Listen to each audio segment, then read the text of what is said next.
The sea has its favorites, the free and the bold. The merfolk get lonely down there in the cold. So I'll bide my time, maybe I'll The Sailor and the Thief. Written by Brittni Chenelle. Performed by Jake McAskill and Lessa Lamb.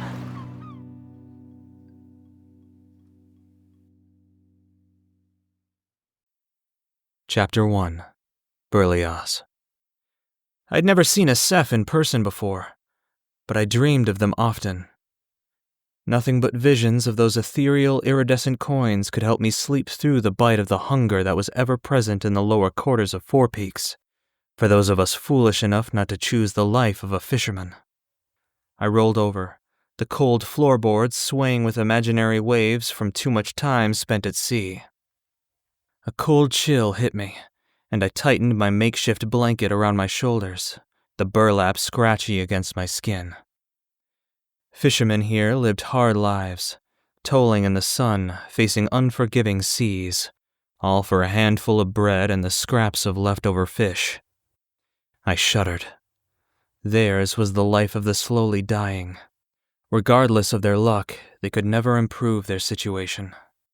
Even if they filled their nets, they had to sacrifice the bulk of their catches to the seas just to see their ships land safely at the harbor. And even that didn't always appease the merfolk. My profession? Bottom feeder. Named both for its status in Four Peaks, but also as the main target of the merfolk. We all were certain to meet our untimely ends on the sea chasing a handful of Seth coins. But the lure of that handful sent a hefty slew of bottom feeders to the sea. A handful, after all, could feed our entire quarter for a month, and 1,000 could buy you the throne of Four Peaks, a point that none of us could forget after Marino, a former captain from this very quarter, returned ashore with just such a sum and assumed control of Four Peaks itself. Unfortunately for me and the rest of the bottom feeders, it was at that very moment that he seemed to forget all about life in the lower quarters, because nothing changed but the crest on the castle doors. The other sailors fantasized in the pubs about what they'd say to him if he ever returned to our quarters, but he'd been a shut-in since his wife and kid died at sea. My neighbor Hurley peered at me through the darkness. "Get up, you great lazy fool, or Captain Erasmus will have you tied to the mast." His scraggly white hair and age lines were an anomaly around here. Not many bottom feeders lived past 30, but the guy was tough as nails and lucky as the sailor's moon. I couldn't help but love the cranky old coot. I took his hand and scrambled to my feet. He'd looked out for me since I washed ashore 5 years ago, with no memory of my former life except my first name. He'd seen a scared, lost nobody, and instead of offering me pity or empty platitudes, he had told me to stop feeling sorry for myself, and then he'd taught me how to sail, along with enough other skills to ensure I'd never starve. I scanned my stall, the worn boards of washed-up ship lumber mostly enclosing the small space, and transforming what used to be horse stables into makeshift homes for me and 19 other sailors, stall by stall. Years of fish, booze, and filth dragged in by my fellow bottom-feeding miscreants hadn't quite quashed the faint smell of horses from it, but it was home nonetheless. "Those youthful knees. And you still move around like you're on stilts, Lee." I ran a hand through my hair. "Easy, old man. I'm barely awake and you're already at my throat." Better me than the merfolk, I reckon," he said, half over his shoulder as he hobbled out of my stall. "Why the rush?" I jogged to catch him, knowing full well my question would provoke him. "You know the captain won't wait a moment for the likes of us. Not with so many feeders on standby. And you look as if you haven't had a good meal in a week." I shrugged, drinking in his energy like morning coffee. It was all I had this early, without even the sunrise to lift my spirits. "We could always just catch the next ship out with another captain," I said. "It's not like we have anything to show for being on Erasmus's crew. He's still financing his voyages with the Sefs he scored long before I even joined his crew." Hurley's hand came from nowhere, slapping me on the back of the head. I stopped short, surprised. "You have your life, don't you? It isn't worth much, but it's worth something." The number of ships sunk in that time and lives swallowed up by those creatures should tell you all you need to know. Besides, any good sailor worth his salt knows it's fearfully bad luck to switch ships." He turned square to me and looked at me directly, his tired blue eyes growing serious. "Stay the course." "Aye, Captain," I said teasingly. He paused for a moment as if he had something more to say, but decided better of it, and then he turned and continued on toward the docks. The morning ship preparations went off without a hitch, and just like clockwork, the moment the sunrise kissed the horizon, Captain Erasmus strutted out onto the dock toward the ship. I stood at attention as the stench of booze and perfume wafted over me, and I tried not to choke on it. The captain froze in front of me, and my blood ran cold. He turned to the man beside me, my relief fleeting when I realized he'd stopped in front of Hurley. Captain Erasmus scratched his thick black beard as he appraised Hurley, and I balled my fist to quell my nerves. "Don't you have a hole or something to crawl into, Hurley?" he chortled. I gritted my teeth. The captain spoke again, this time his voice booming loud enough for the whole dock to hear over the angry ocean's lapping waves. "Have we any able-bodied sailors for the crew?" "I have served this vessel loyally for 13 years, Captain," Hurley said, his voice cracking with emotion. "No wonder it's such a dry spell." The captain tossed a look over his shoulder to his sniveling first mate. "Get me someone younger." With the smallest nod of his head, a new bottom feeder sprinted off the shore onto the dock. "Forget this," I said, falling out of formation. "If he goes, I go. The real dry spell is that everyone on board has survived since Hurley's been here." "No, foolish boy," Hurley barked. "You need the wages more than I do. I'll find another ship." "Then I will too." Captain Erasmus watched us with an amused expression that made him look twice as wicked as usual. "What's it going to be?" he asked with a twisted grin. With my gaze fixed on Hurley, everything inside me screamed to walk away. Then he mouthed, "Stay the course." I swallowed a lump in my throat, then stepped back into formation, not out of respect for the captain, but for Hurley. "I'm staying, Captain." Hurley's face flooded with relief as he nodded to me and pridefully turned away. Then he made his way down the dock without another word. Sadness and anger weighed heavily on my chest as I helplessly watched him shrink into the distance. Chapter 2. Calina. When I was 16, I saw my first sailor drown at sea. My father had warned me not to go near the surface. The humans were harpooners, and generally thought of as more dangerous when inches from death, the type of creatures that would take you down with them if you got too close. So when I spotted one, drifting down from the surface, I only allowed myself to peek through the long, squishy stalks of seaweed. The sailor's arms, which a moment before had been flailing vigorously, slowed, the panicked expression giving way to the softest slumber as the ocean embraced him. It was not the horrific end my father seemed to think, but rather serenity itself. And yet, each time I saw a sailor in the water, they fought to escape the sea, fought for their lives to get back to land, and I always wondered why. For years, I returned to that cove only to witness the same thing again and again. The longing for land so palpable it seeped into the water, and I breathed it in, possessing it, living it, until it became so entwined in who I was, I found myself acting irrationally. Sometimes I'd sing to the sailors, my song racing to lull them to sleep faster than the sea. I'd thrown caution to the waves, my father's warnings all turning to clams that begged to be pried open and examined. Then, when I was old enough, and when I got up the nerve, I sought out my Aunt Ursa. After all, sea witches had a bad reputation for a reason. My father would practically pop a gill if he knew I was her apprentice. But how I saw it was that they were two sides of the same Seth coin, both turned against each other by their parents, both desperate for the throne. The only difference was that it was arbitrarily given to my father. That's when Auntie Ursa had turned to dark magic. That's when she'd mistakenly disfigured herself into a monster. Maybe I was only sympathetic because I wasn't born yet when she came for the throne, or when my father took 700 of her remaining years for his children and banished Auntie Ursa to the outskirts of Mer society. But by the time I was born, she was a well-known sea witch to be avoided at all costs. But what my father didn't understand was that there was very little I wouldn't do to achieve my life's dream. And I'd gotten just enough from Ursa's instruction to ask for a deal of my own. I just needed the nerve.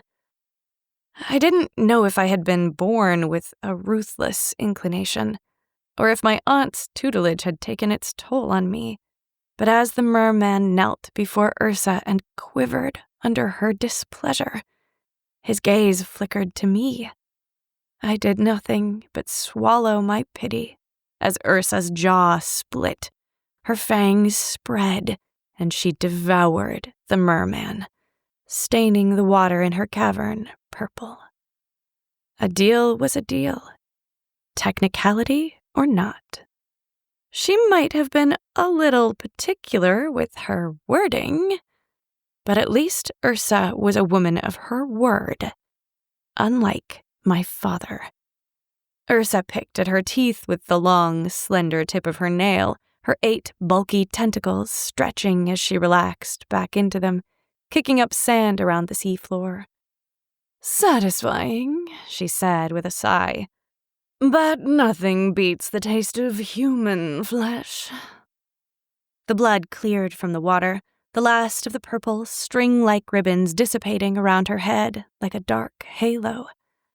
I knew she mentioned humans just to irk me, but I didn't want to give her the satisfaction. "And why is that?" I asked, mentally picturing the bloated, fleshy bodies that the rest of the Mers fought over. She fluttered her eyelashes. "It's the arrogance that makes them sweet prey. They believe themselves invincible, superior. Their ships are an insult to our very existence. This is our domain, yet no matter how many ships we sink, they always try to tame the seas." I stretched my arms over my head, letting my tail flex to release some of my nerves as my next question bubbled up. "If I fetch you one, will you make me a human?" She turned to me, her brows raised incredulously. "You want to make a deal? With me?" "Yes," I said, my stomach churning. She grinned, her hips swaying in a current made by one of her tentacles. "So, this apprenticeship?" "Yes, all with the intention of asking you this." "And all you've seen since then? What of that?" I bit down on my bottom lip. I could see it in her eyes. She found me as foolish as my father did, as all the Mers did. Her eyes glittered. "Your father certainly has his hands full with you." "I don't see why he should still have a say in how I choose to live. I'm grown." "He's still the king, dollface. We all have kings, even your precious humans." I steeled my nerves. "Do we have a deal or not?" She pursed her lips. "Let me see. For a spell of that magnitude, you'll have to give me something more substantial than just a snack. Not any old human will do, either. For the magic to work, I need something that will hurt their kind. Someone precious. She smiled wickedly. How about their king? Oh yes, I like that. You'll retrieve the heart of the king. Why the heart? I'm watching my figure. What's it to you? I didn't know why I asked. I already knew the answer. She knew I didn't like to harm them, so of course she'd come up with the most gruesome way imaginable. Cut out the beating heart of a king and return it here. Could I do that? Was that so much different from letting them drown? I narrowed my eyes. So that's it then? You make me human and I go on land and bring you the heart of the king? Well, of course, I'd need some assurances on my end, not to mention the matter of payment. Payment? Isn't the heart payment enough? The heart binds the spell. It's hardly payment. You know me better than to think I'd do all of this for free, Calina. I have Ceph coins, I said, trying to remember how many I had when I last checked. Who said anything about Cephs? What do you want, then? I tried to focus, but my thoughts filled with images of me on legs, strutting on the land in the warm sun.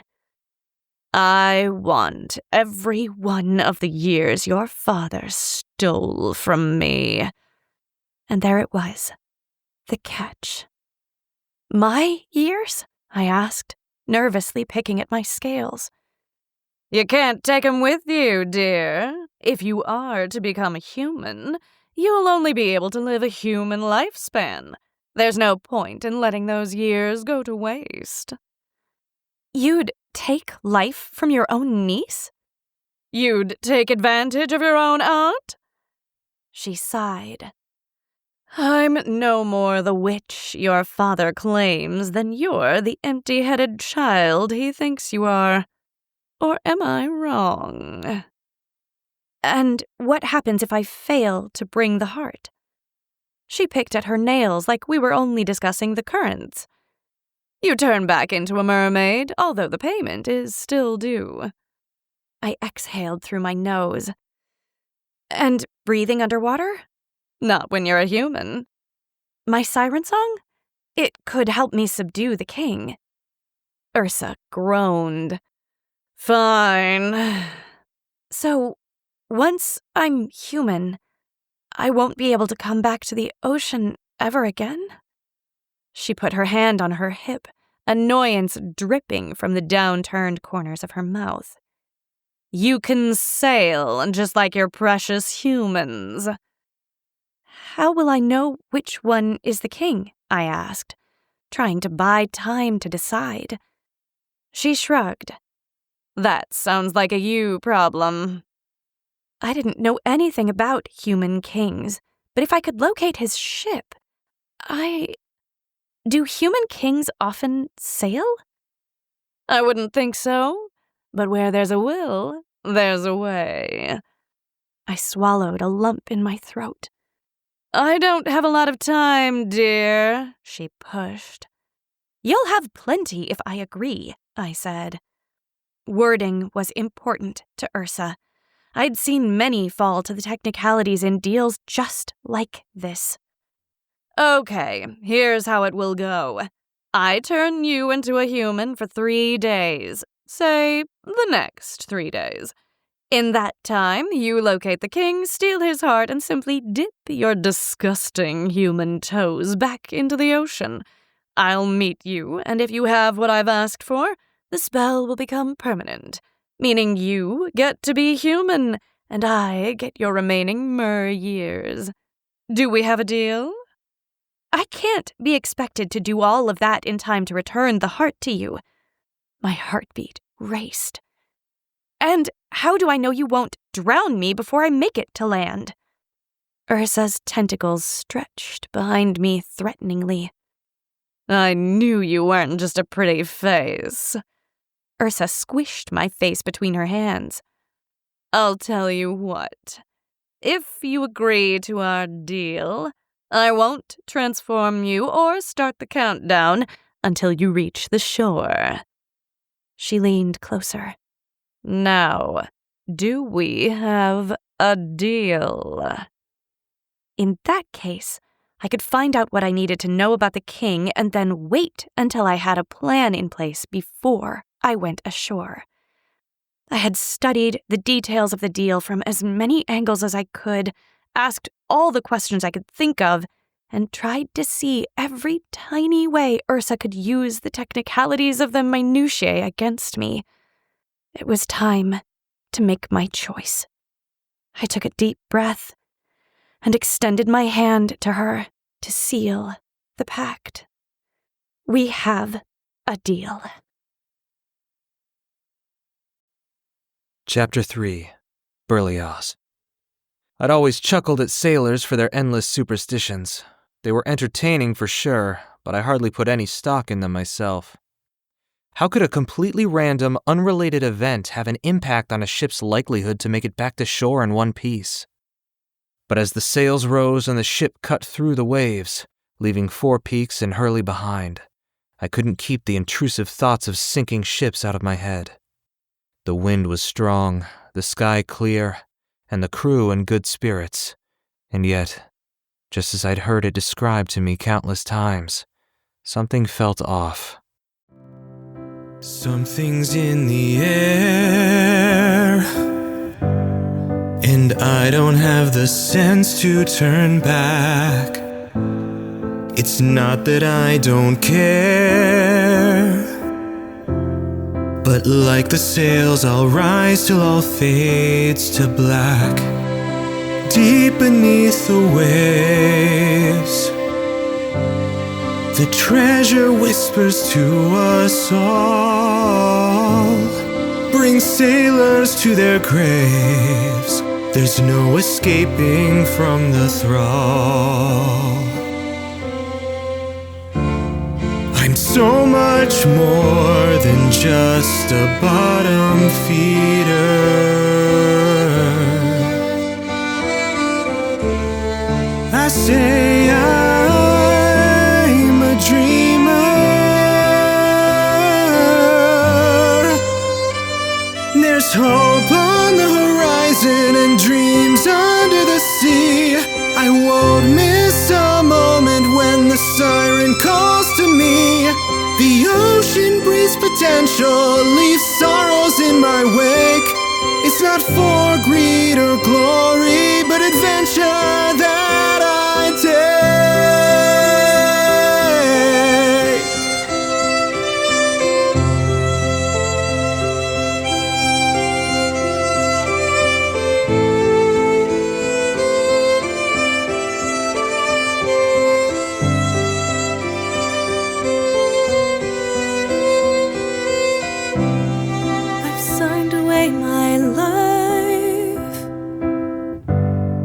Now I face the trouble that's coming. My doubt cuts like a knife. Let's hope it's sharp enough to steal the heart of the king.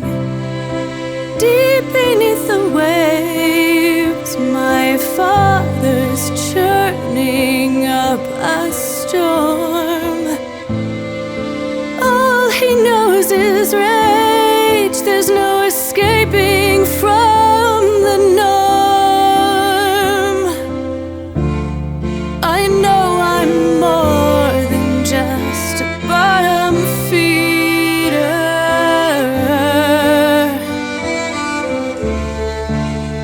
I say I'm a dreamer. There's hope on the horizon and dreams above the shore. I won't waste a moment, I've always wanted more. The shoreline brings potential, leaves sorrows in my wake.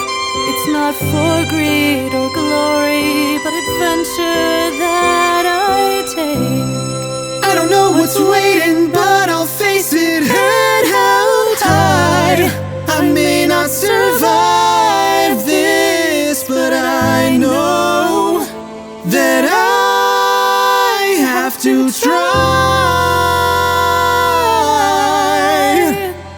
There's hope on the horizon and dreams above the shore. I won't miss a moment. I've always wanted more. The ocean brings potential, leaves sorrows in my wake. It's not for greed or glory, but adventure that I take.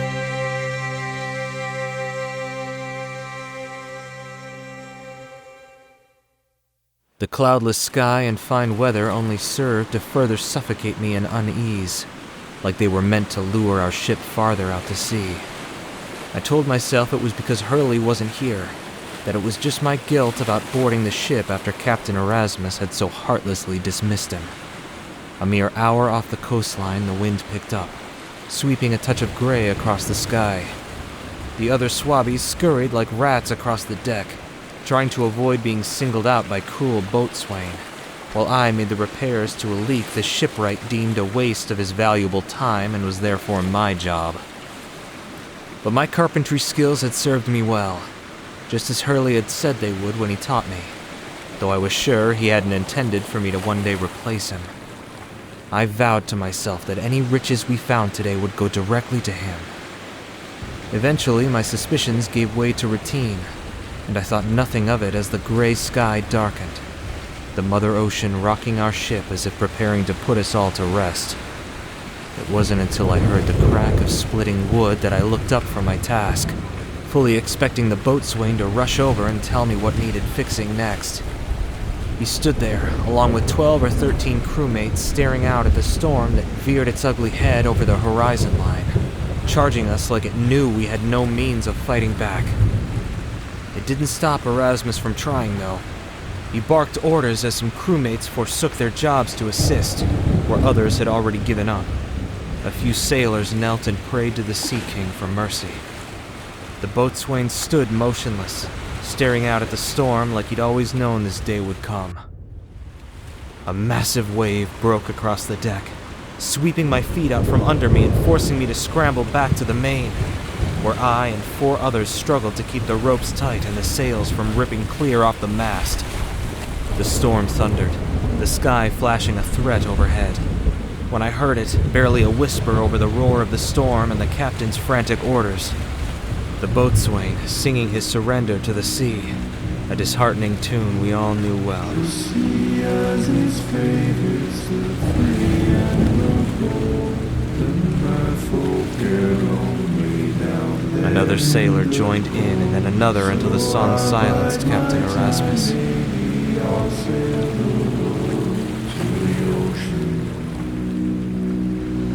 Then, as if the Sea King had accepted our surrender, a wall of water rose up beside our ship. We all looked around, our gazes filled with whispered goodbyes. Only then did I release my grip on the rope and let myself sing the final line of the shanty. To the ocean comes for my soul. Adrenaline pumped through me, my mind blank as utter terror tore through me. The ship creaked just before the wave crashed down on us. The wood splintered. Salt and pressure sent me into a spin as I clamped my eyes shut and waited for death to steal me away. The cold consumed me. I saw no flashes of my past, but I welcomed the blackness as if I'd been waiting my whole life just to end up here, as if I'd never really lived at all. The storm grew quiet. I opened my eyes, salt stinging them as bits of the ship pulled me down deeper, away from the light. Darkness set in around me, and though I knew the whole crew must be somewhere nearby in the water, I felt utterly alone. Would anyone miss me? Would anyone know I was gone? My mind flashed to Hurley, the guilt he might feel for insisting I go. It wasn't his fault, but that cranky old man had a soft heart, and he'd blame himself anyway. That was all I needed. I clawed my way toward the light, kicking and swimming as hard as I could toward the surface. One hand after the other. My arms shook with fatigue as my lungs threatened to give out. Just a little farther, I begged, but I'd sunk too deep, even as I swam for my life. I tried to exhale slowly to conserve my air, but it all came out in one hard push. Flailing and out of options, I reached one hand toward the distant surface. A radiant, beautiful sound cut through the water. A voice, lilting and intoxicating, pulled me into its current, and I knew death had come to welcome me. Then I saw her, swimming toward me out of the darkness. Unsure if I was alive or dead, I watched her, taking delight in the sweet hallucination as my final glimpse of the world's beauty. She stopped in front of me, her long red hair splaying around her head, her mouth closing, and her song stopping suddenly. Her lower half looked fish-like, the shimmering scales catching flecks of the light above. Mermaid. My heartbeat and I knew that the true folly of my life was that I'd only allowed myself to dream of Cephs and never their mysterious creators. But now, at the moment of my death, the ocean had indemnified a lifetime of promises. I only wished she'd sing one last time. She reached out and her frigid, slippery hands cradled the sides of my face. Panic rose inside me. She'll eat my flesh if I don't fight. I mustered everything I had left to fight back, but my body didn't respond. The mermaid leaned in, her lips finding mine. And suddenly, my lungs filled with air. Instinctively, snapping from delirium, I grabbed hold of her. She sealed our mouths together, pushing another burst of air into my lungs. I exhaled through my nose, bubbles blurring my view of the ethereal creature. After 2 or 3 more messy breaths, we got into a rhythm, and a sudden push of movement propelled us toward the surface with a powerful wave of her shimmering tail. I was surely dead and hallucinating. But once we broke the surface, I saw no paradise. The storm and the turbulent waters raged on with no signs of slowing. She pulled away, letting me take in air. But I only got half a breath before another wave crashed down on me and sent me below the surface in a spin. Her lips met mine again. Even with her help, I was a goner. From the frantic way she scanned the horizon for land, she'd likely come to the same conclusion. But even if I'd guessed right, she didn't quit. She kept pulling me along, breathing air into me just when I thought I'd drawn my last breath. All I could do was hang on through the surreal dance, all the while wondering why she bothered at all to save me. I wasn't sure how long we stayed that way, halfway between life and death, but she lit with excitement when we first spotted land. Feeling as if I'd walked into some kind of trap I couldn't understand, I swam for my life toward that coastline. The storm had lightened, but the sky still looked a miserable gray as we neared the cove. "Go," she said, the magical sound otherworldly. I estimated about 300 yards of choppy ocean between me and the shore of the cove. I swam, but in 2 strokes I knew my body wouldn't make it. I gave my all anyway, pushing harder and harder as the tide pulled me backwards.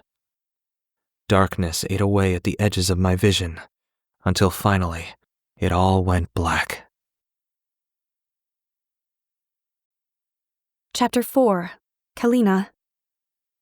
Even as he swam toward the shore, I still felt tangled up in him, the strange, warm-skinned man that had compelled me to act so recklessly. I lifted my hand to my lips as I remembered the sensation I'd felt on them when I'd tried to breathe for him. An energy prickled that I couldn't place, electric like eels, and just as wicked. I wasn't sure if that was how humans swam or if he was just drowning horizontally, but in any case, I decided to stick around for a bit to make sure he made it. I should have left him right there. In fact, I don't know why I'd been so determined to save him in the first place. Perhaps it was because it was my confession to my father that had caused the storm to begin with. Or maybe it was because I was so close to becoming a human myself. I felt more like one of them than one of my own kind. But I hadn't found out nearly enough about the king to go ashore just yet. And I couldn't risk getting any closer to land, or the waves might push me in before I was ready for Ursa to transform me. The strange man's head dropped below the waterline. I sucked in sharply, annoyance radiating off my scales before swimming after him. Damn it. I couldn't let the warmth of his skin extinguish, not after I'd felt it on my own lips. I dove for him, wrapping my arms around his limp body and then dragging him up to the surface. I couldn't breathe for him now, not with his consciousness slipping in and out. At the surface, I didn't trust the rough waves, but I had no choice but to drag him a bit closer. If the merfolk could see me now, breaking every rule we had, saving a man when I was meant to be drowning him.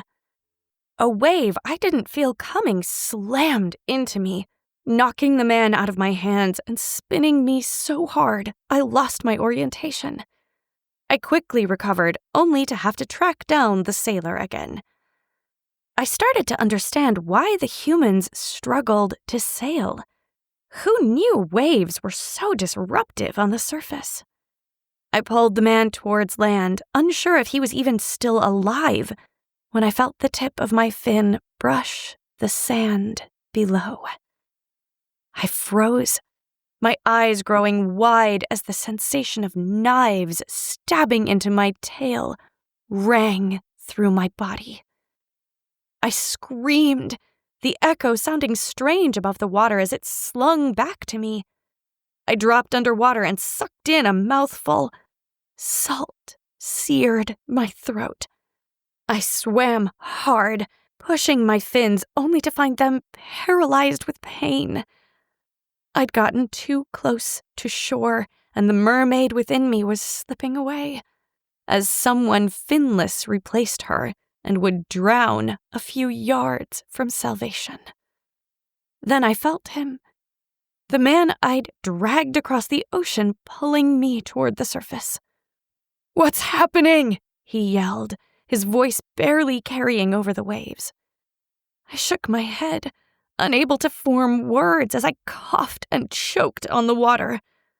I'd lived all my life in that ocean, and now it was this deadly force intruding on my body and burning my insides.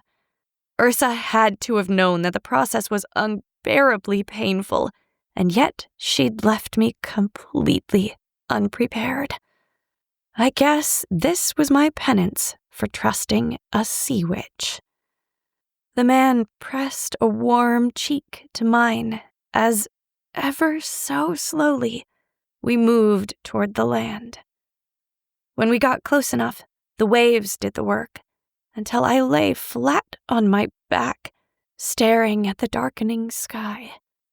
My body trembled uncontrollably, and hot salt water dripped down my cheeks. "Lee!"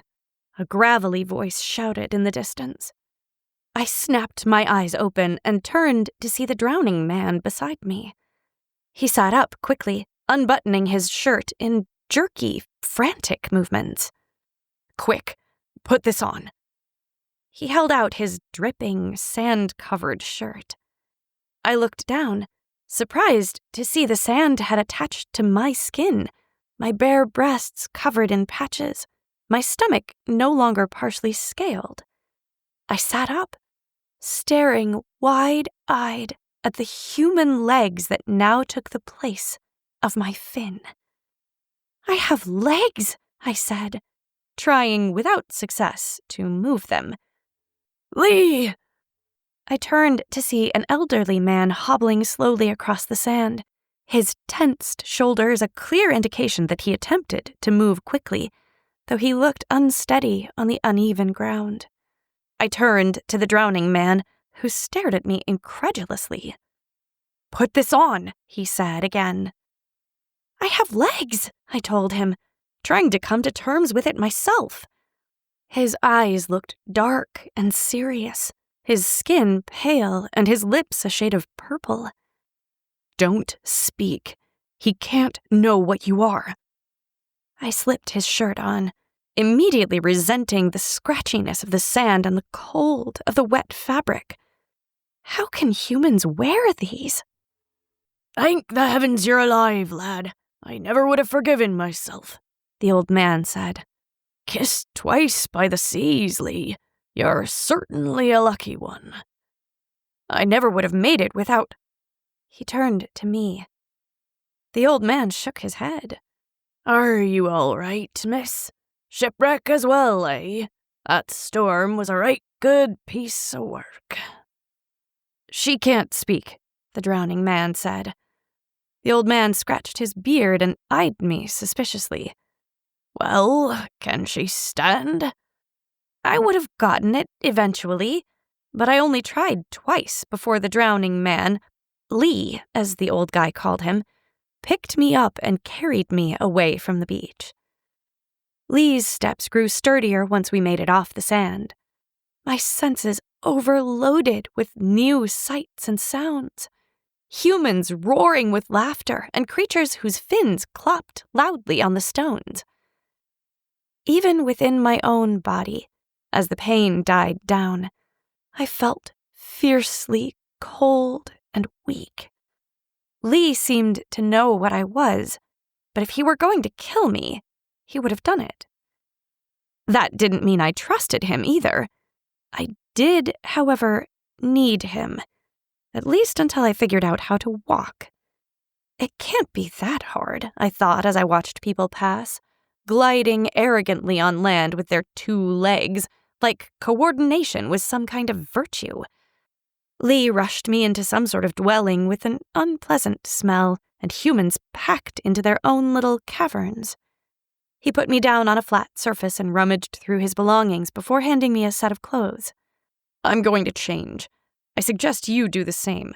I'll be right outside the door, so if you need help, knock like this," he said, rapping his fist against the wall. I nodded, and once he left, I took off the wet clothes and put on the dry ones. It didn't seem like it would make that much of a difference, but I was wrong. I felt infinitely warmer in the dry clothes. "She can't stay here," Lee whispered to the old man. "Well, my situation is the same as yours. Where are you going to take her?" "I just need one night to figure this out. I owe her." The old man sighed. "Well, when I'm desperate for a warm bed..." Lee peeked through a gap in the door. "Good, you're dressed." He picked me up once again, this time slinging me over his back. "Hang on." "Have a good night," the old man said. "And Lee, I want an explanation tomorrow." Chapter 5. Berlioz. I knew I couldn't trust my senses, not after everything I'd witnessed. But how else was I still alive? She had to be a mermaid, or at least she had been. Now the once cozy lower quarters of Four Peaks seemed crowded, full of prying eyes. I needed to bring her someplace where no one would disturb or overhear us. If they found out what she was, they'd take revenge on her for their loved ones lost at sea, or at the very least, tie me to the mast of the next outgoing ship for my assumed madness. It was difficult to act natural when I had such a rare creature on my back. Even with legs, she didn't look like a human girl, at least not like one from the lower quarters. She looked refined, smooth, dark skin, full lips, bright and curious eyes, not to mention the distinctly vibrant red hue of her hair. Luckily, it had gotten dark, and therefore the vast majority of those still walking around were drunk and oblivious to anything I might be doing. Still, relief washed over me when I spotted the overturned ship-turned-brothel in the distance. The glow of the light within promised us warmth. I didn't know what I would say to those inside. I had no money to offer, but that would hardly surprise them. Look what the tide dragged in, ladies. The head mother smirked, her dark red lipstick smudged at the corner. It's Berlioz. I grinned, trying to hide my desperation under charm. Ladies. Hazel pushed into the doorframe, her silky dark hair falling over her shoulder and her corset partially unlaced. Long time, Lee. She pushed to her tiptoes as she tried to get a peek at the mermaid girl I carried. Didn't think we'd see you around here again. I hope you're not expecting a free ride. Actually, we need a room. The head mother waved me out. Out. This is not a hotel. Did you say Lee is here? Ruby said, poking her head out the door. Hey, Ruby, I said with a wink. She giggled, so I pushed a little harder. Please, our ship went down just today. I don't even know if anyone else made it back. All I'm asking is one night. Hazel rolled her eyes. Ruby gasped. You were on the Golden Carol? Of course he wasn't, Hazel said over her shoulder. I was. You can stay in my room, Ruby said. I'll just room with Winnie. You're a doll, Rubes, I said, pushing past the head mother, who glared at me disapprovingly. I followed Ruby through the hallway of the inverted ship. The bones were just as you'd expect, but the interior had been reworked to suit the old ship's new position. Ruby stopped at a door, her blonde curls bouncing as she turned to face us. She leaned toward the mermaid. You're pretty, she said, before pushing the door open. Have a good night. Thank you, Ruby, I called back. I walked in and locked the door behind me. Then I set the mermaid down on the bed. We're safe to talk here, I said, unable to hide my impatience. She nodded. You're a mermaid. She looked down at her feet. I was. I sat down in a chair next to the vanity. I'm not crazy then. I don't see what one has to do with the other. Why did you save me? I asked, trying to make sense of everything. The last thing I wanted to do was overwhelm her, but I had questions that needed answering tonight. She shrugged. Why did you save me? I stared at her, my thoughts slinging me back to the first moment I saw her, this unearthly goddess of the sea now sealed at the foot of the bed, wearing my clothes and picking at her toes with childlike curiosity. What's your name? I asked. Calina. I nodded. I'm Berlioz. I know. How would she come by that information? Just how much did she understand about what was going on? Why did you change into a human? She looked away, tucking her unearthly red hair behind her ear. I made a mistake. Her gaze moved to me, as if that brief explanation would satisfy my curiosity. But when she found that it didn't, she continued. I wasn't supposed to touch the shore until I had a plan. I made a deal with someone powerful, someone who could turn me into a human permanently. But only if I can... Something glimmered in her eye as she searched for the right word. Meet the human king within 3 days. Of all the explanations I could conjure up, that wasn't even on my list. Can you take me to him? She pushed, her fierce beauty making it hard to focus. The king? I bit back a laugh. No. Why not? You're his subject, aren't you? It wasn't the worst point I'd ever heard. That's just not how things work around here. Can I ask why you'd want to be human? She narrowed her eyes as if reading me. Can I ask why you sail even though your ships always sink? For the adventure of it. The possibilities, I said matter-of-factly.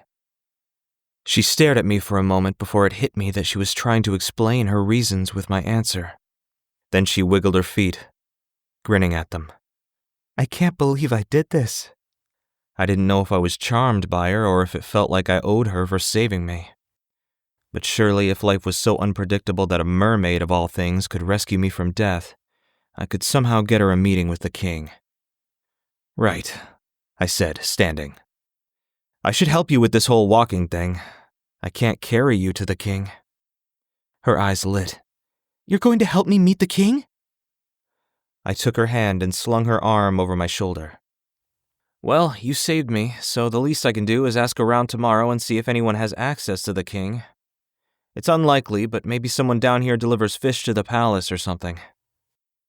We took a few steps together with me balancing most of her weight, but then she got cocky, swatting away my support just before nearly toppling over. I scrambled to grab hold of her while she clawed at me like a scared kitten. "How do you balance?" she asked, frustration dripping from her tone. But all I could think about were her hands as they moved all over me. It was impossible not to laugh as we tangled together. "Don't keep your legs perfectly straight." "But that's how you do it." "No, it isn't. Mine are slightly bent." We tried with minimal progress for a half hour before I tossed her onto the bed. "All right, let's take a rest."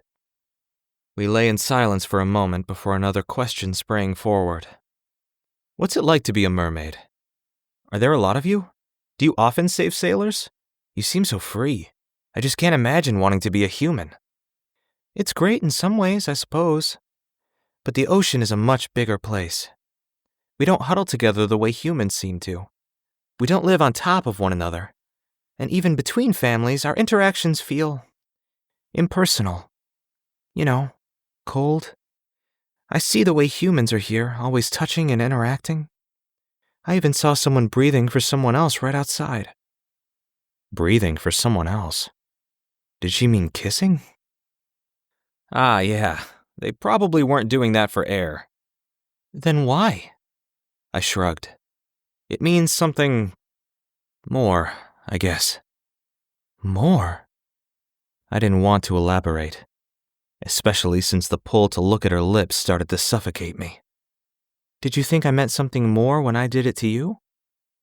Heat rushed to my face. "No, I really just thought I was dying. Hallucinating."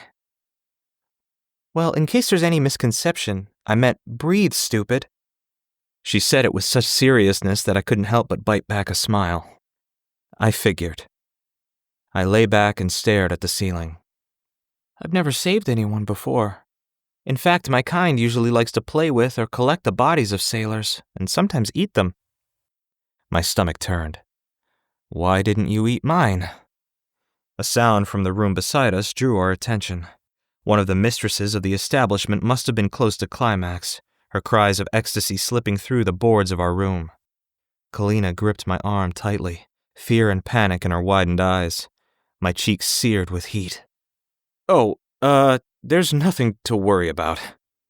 "She's in pain. Should we not help her?" I tried not to laugh. "She's not in pain. Those are sounds of pleasure." Her eyebrow rose. "Are they mating?" "Yeah, something like that." Her glistening eyes bore into me as her gaze swept over me again and again, like she was reading a book. "Have I made you uncomfortable?" Yes, I thought. But I said, "Of course not." She grinned. "Have you ever mated before?" "Of course I have," I said, trying to bury the palpable instinct to overshare unnecessary details about the number or frequency of my sexual escapades. "Then what embarrasses you so?" Before I could answer, the voice next door reached its height, drowning out my laughter, before she finally fell silent. "Why are you wiggling about like that?" Calina asked, grinning as she crawled toward me. "Fine, yes, I'm a little uncomfortable." "Please tell me why." "I don't know. You're a beautiful mermaid, and the sounds, and—" "Oh, you want to mate with me? No." "Yes. No, I mean, no." "Do it to me then," she said casually. "This might very well be my only chance with legs." She held open her arms as if asking for a hug. "Go ahead." I considered it far longer than I should have. Hell, I almost died today. If anyone should have been seizing the moment, it was me. Not to mention she was so beautiful that she barely passed as human. Everything in me said to ravish her right here, except that one little voice in my head that said I could be taking advantage of the situation. "No, I'm not going to mate with you." "Is it not pleasurable for men?" "It is." "Then why? Am I not attractive?" Her sincerity was endearing. I shook my head. That's not it. At least think about it. I've been doing nothing but that since I closed the door behind us. I gripped a ball of the bed's comforter in frustration. It just means something more, she said flatly. Right. It was strange to agree with her, especially here in the whorehouse where sex was just an exchange of coin and pleasure. So the woman we heard was expressing more, she said, lying down beside me. Well, that case is a little different. There's an exchange of currency. It's more of a business arrangement. She propped herself up on her elbow. And since I have no currency, it would mean more. Sure. Now can we talk about something else? Like what? Like being a mermaid. Ah, yes. We mate for pleasure as well. My willpower would break if I didn't change the subject. Do you know how to make sefs? She shook her head. My father wouldn't let me or my sisters learn, but they're easy enough to find. I grinned. That's what everyone thinks. It was true. Every bottom feeder secretly believed they would be the one to discover a chest of them, but rarely was that the case. She rolled her eyes. Is Hurley your father? Sort of. I washed up on shore 5, almost 6 years ago with no memory of my life before. Hurley took me in, taught me a trade, and has looked out for me ever since. I don't think he likes me. No, he's just a little rough around the edges. You get used to it. If you say so, she said, her voice almost a whisper. Sometimes I wonder who I was before all of this. I had these thoughts often, but they even surprised me when I finally said them aloud. I wonder if anybody loved me. If anyone would even care that I'd survived. I shook my head, suddenly feeling vulnerable. But I guess that's a human thing, worrying about whether you left an impact or not. Calina nodded, her expression unreadable, and I wasn't sure if I made any sense to her. But it was nice to have someone to talk to nonetheless. We stayed up late into the night, and I asked her about the myths the sailors exchanged. She spoke of magic and of her father. I fought to keep my eyes open, fearing I'd awaken to find this all a strange dream. But eventually, sleep took me. And just as I feared, when I awoke, she was gone. Chapter 6. Calina. I hobbled down the ship's hallway, easily retracing my steps from the night before, but struggling to make my legs do what seemed to come so naturally to everyone else. I'd certainly gotten myself into a mess. I was no closer to finding the king, no closer to cutting out his heart and fulfilling my contract with my aunt, and yet I couldn't completely despair since I was finally out of the water, finally living my life's ambition. It seemed I'd found something quite fascinating in Berlioz as well. There was a warmth to him, a vulnerability that I hadn't expected. My cheeks burned hot as I pictured him floating helplessly in the water. There had been no reason to save him, no reason to come ashore and give up my only advantage of Ursa's deal, and yet it somehow felt like the tides had wanted it so. The pull toward him was a current too powerful to escape, and somehow, even ashore, I could still feel it lingering.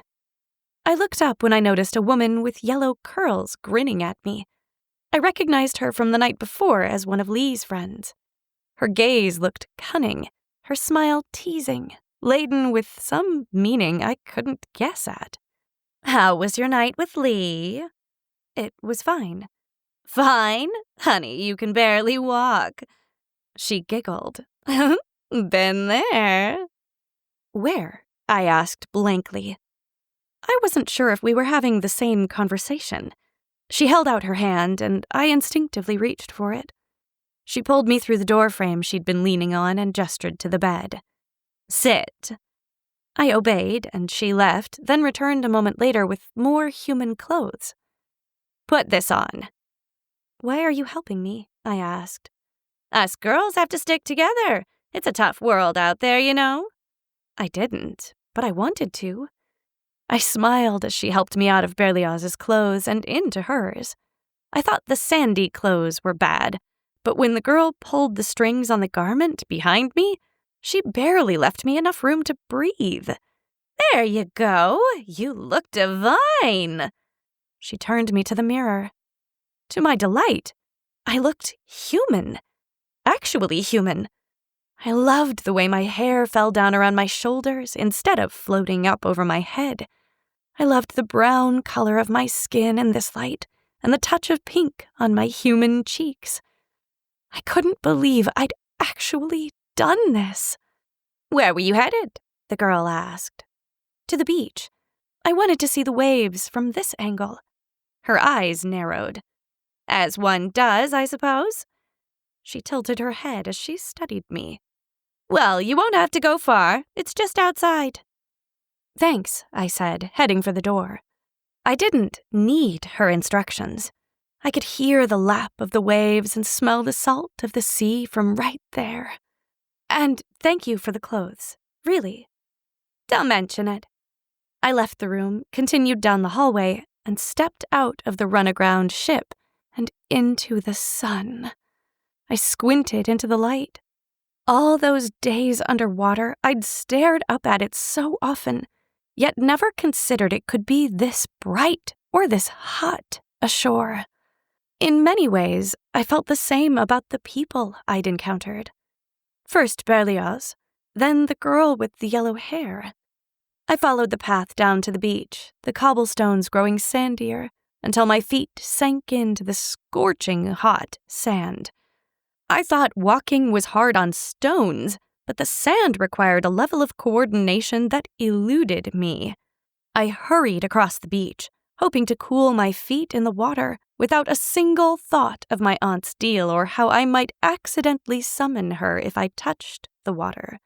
Before I reached the waterline, the hum of a Seth coin sounded nearby. I followed the sound, knelt, and pulled the sand off of it until the iridescent coin glimmered in front of me. It wasn't nearly as hard as Berlioz had made it sound. I guess human men were as helpless as mermen. It would have been better to ask a woman to bring me to the king. I probably could just walk up to any of them and ask to see the king. Surely there was something in male genes that made them illogical and overly emotional, something that seemed to span across all species. I slipped the Seth into my pocket, tuning out the hum of others nearby and turning my focus to the sea. I swallowed a lump in my throat as I thought of my home below, and a sudden pang of homesickness that I never expected struck my heart. I hadn't properly said goodbye, merely picked a fight with my father and left before we'd sorted it through. I'd thought I had more time. Even if I cut out the king's heart, I'd never be able to breathe underwater again. Never again see my home. I couldn't say I had regrets exactly, but my heart weighed heavily with the fresh loss. A touch of salt water slipped down my cheek, so I turned away, eager to move forward with my mission, when I noticed a familiar figure entering the ship where Leah and I had stayed the night. It was Hurley. "Hurley!" I called, but the wind swept away my voice long before it could reach him. I did a quick search and pocketed a second Seth before I hurried back to the ship, rolling my eyes at how rare Berlioz had made Seths sound while the beach was practically littered with them. I got to the hallway just in time to see Hurley disappear into the room where I'd left Berlioz. Instead of following him right away, I popped my head through the door to the yellow-haired girl's room. She looked up at me like I'd startled her. I reached into my pocket and held out one of the Seths. Her eyes widened, and she hurried across the room. She wrapped her hands around the coin and pushed my hand back. "I can't take this." I looked at her, confused. "For the dress. You could buy 1,000 of them with this, miss. I will have a look, though, if you don't mind," she said, examining the coin, her eyes glittering with wonder. "It's yours." I closed her hand around it. Ocean water leaked from her eyes. "I really can't. It's too much. Us girls have to stick together. It's a tough world out there, you know. She stared at me for a moment before she nodded, slipping the Seth into her pocket. I smiled and headed back to the hallway, eager to see how Berlioz might react to seeing the other coin. Hurley's voice shot through the door, halting me. I know what she is, Lee, he said.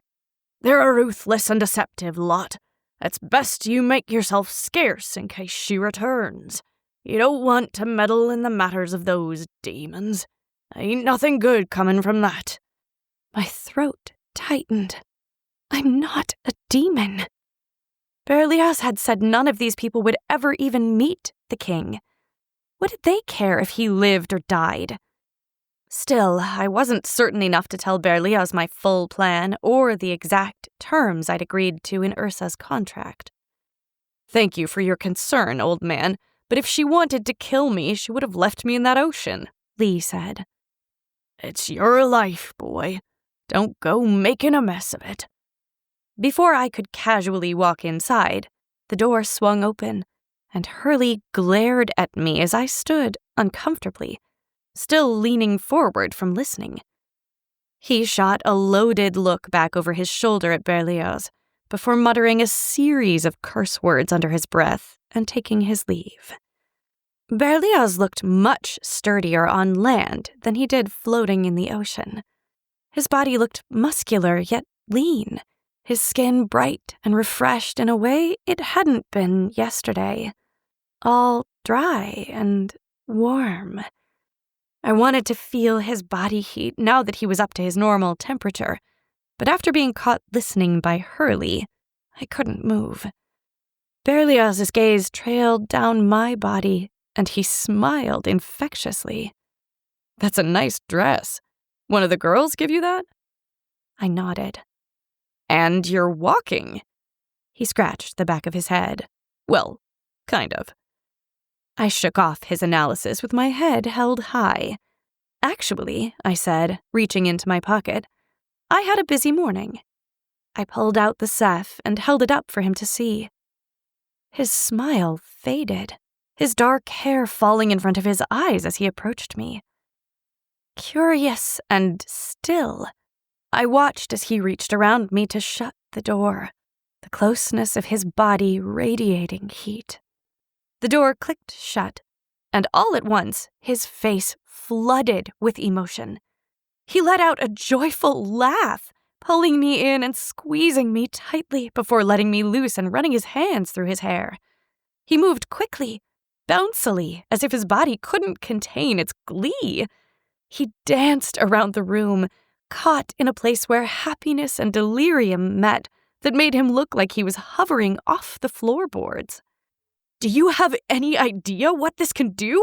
he sang, not pausing for a response. "It can change people's lives. It can grant wishes." Could it help me meet the king? He rushed back toward me and grasped my wrists as if he were too frightened to touch the Seth itself. "Not alone, but if you knew where to look, we could get enough to buy an audience with him." I knew sailors died in pursuit of them, but seeing how humans reacted when seeing them was quite heartwarming up close. It was almost a shame that we made them to lure humans to their deaths. "Would you like to hold it?" I asked. His chest rose and fell.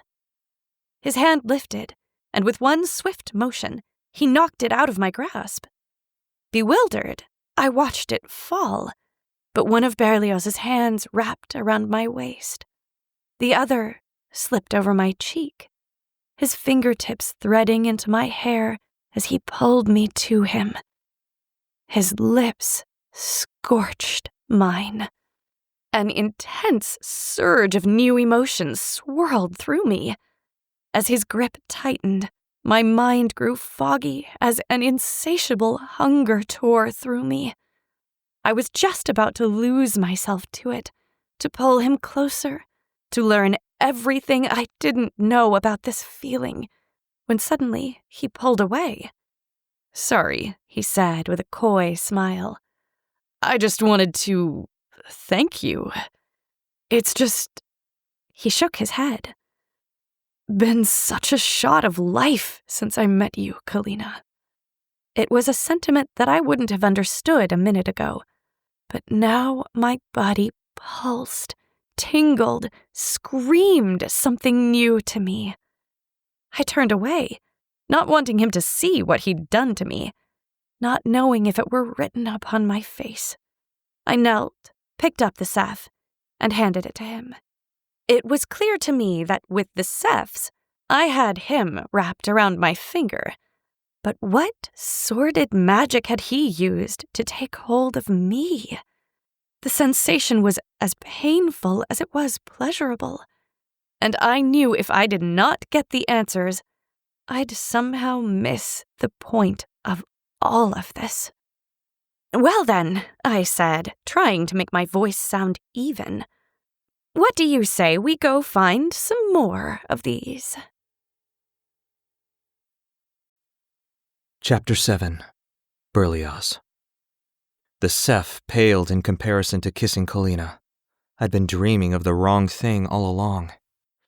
I took her hand in mine, and we walked to the beach, where she described a humming sound that the Cephs made. I couldn't hear it, nor could I even see the Cephs until she lifted them from the sand. Somehow, even after we'd gathered hundreds of Cephs, I still stared in wonder every time she uncovered a new one. I loved the way Calina's eyes lit every time she saw something new. So by noon, I was ready to throw in the towel on searching for Cephs in favor of showing her everything our world had to offer.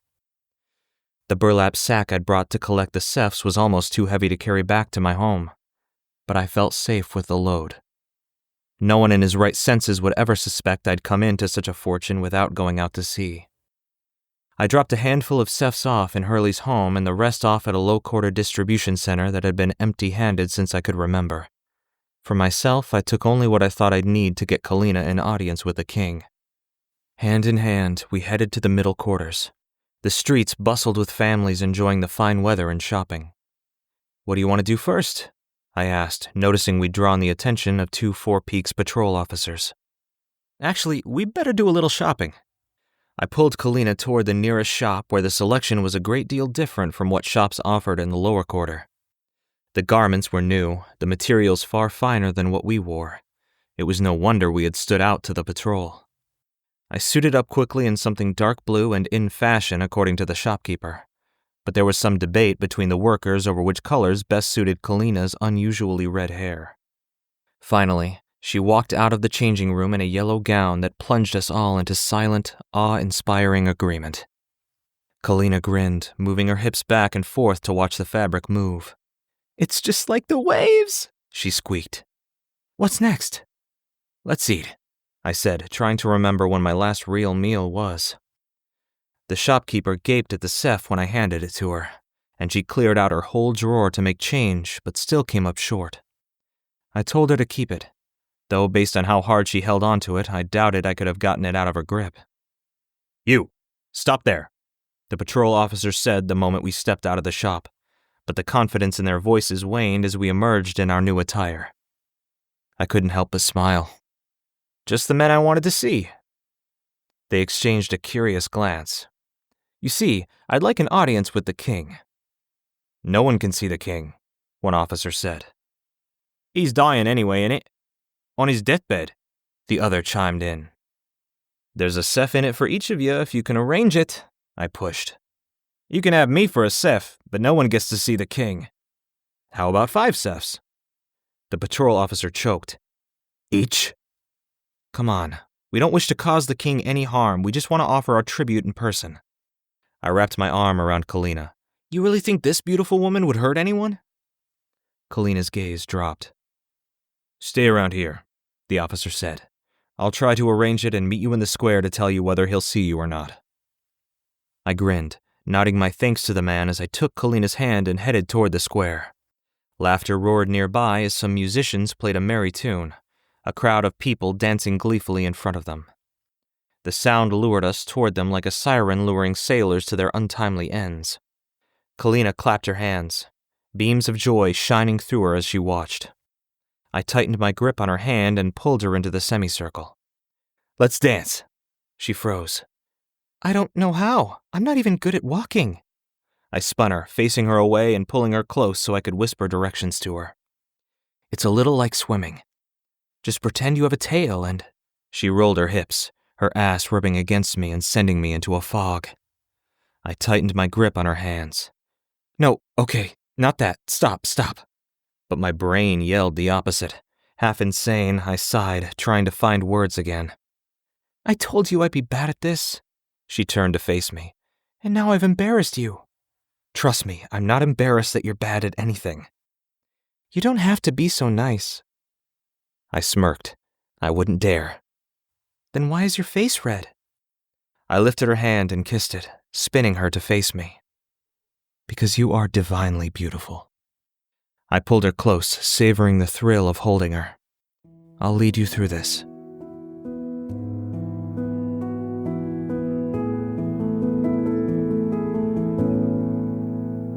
Hold me tight. I'll hold you tight. Take the lead. I won't let go. Can you explain what's happening to me? How could I know? A fish on land. Just hold my hand. Out of sea. And here with me. All of a sudden it's hard to breathe. I must agree. A peaceful day. I must confess. My heart is racing nonetheless. I've been dreaming of pirates and battles at sea. Sword fights and daggers all pointed at me. Taken captive by some unknown enemy. I was wrong, the adventure was you all along.